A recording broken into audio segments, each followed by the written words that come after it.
হ্যাঁ বলো, কি বলছো? আনমিউট করে কথা বলো।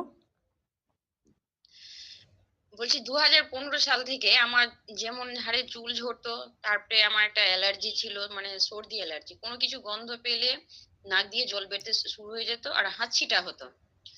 চুলটা এতটাই ঝরেছিল, আমার সামনের দিকে পুরোটা ফাঁকা হয়ে গেছিল। তো আমি অনেক ডাক্তার দেখালাম, অ্যালার্জিরও ডাক্তার দেখিয়েছি, কলকাতায়ও গিয়েছি, প্লাস মালদাও দেখিয়েছি ডাক্তার। তার সমাধান হয়নি। আবার বেশি দিনও হয়নি, 2024-এ আমি আবার ডাক্তার দেখিয়েছি। মিনিমাম ওই জুন মাসে গিয়ে আমি ডাক্তারটা দেখিয়েছিলাম। আমাদের এখানে স্কিনের ডাক্তারটা দেখিয়েছিলাম। চুলের সমস্যা নিয়ে চুল অতিরিক্ত হারে ঝরতে লাগলো। তো ডাক্তার আমাকে বলল, তোমার শরীরে রক্ত নাই আর আয়রনের অভাব আছে।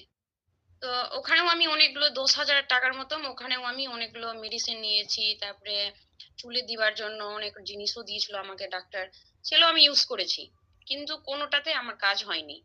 আর এমনিতে আমার অ্যালার্জি ছিলই, সকাল হলে নাক দিয়ে জল পড়তো। প্রত্যেকদিন আমি অ্যালার্জি ট্যাবলেট খেতাম।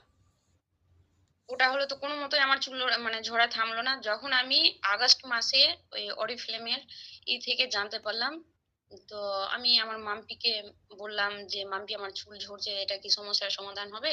ওই বলল, আমাকে বলল যে হ্যাঁ হবে। প্রথমে আমাকে ওমেগা থ্রি দিল, তারপরে বললো ওই বললো আমাকে যে তুমি ওমেগা থ্রি খাও, তারপরে তুমি কোনো কিছু করো। তো আমি ওমেগা থ্রিটাই নিলাম, কিন্তু ভয়ে ভয়ে নিয়েছিলাম যে ভালো হবে কি না, আজ আমি নিজেও জানি না। তো একটা খেয়ে আমার কোনো মানে কিছু হলো না। তো আমি ৩টাই প্রোটেক্ট করলাম। আমার চুল ঝরাও থামলো, আমার অ্যালার্জিটাও কমে গেল। কোমরে ব্যথা ছিল, আমি মানে অপারেশন হয়েছিল, তো অনেক বড় অপারেশন ছিল।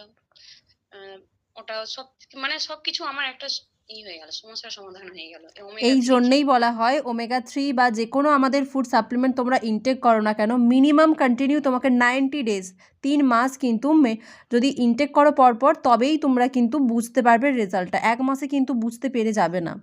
তার জন্যই বলা হয় 3 মাস মিনিমাম ইনটেক করতে হবে, তবেই না তুমি রেজাল্ট পাবে।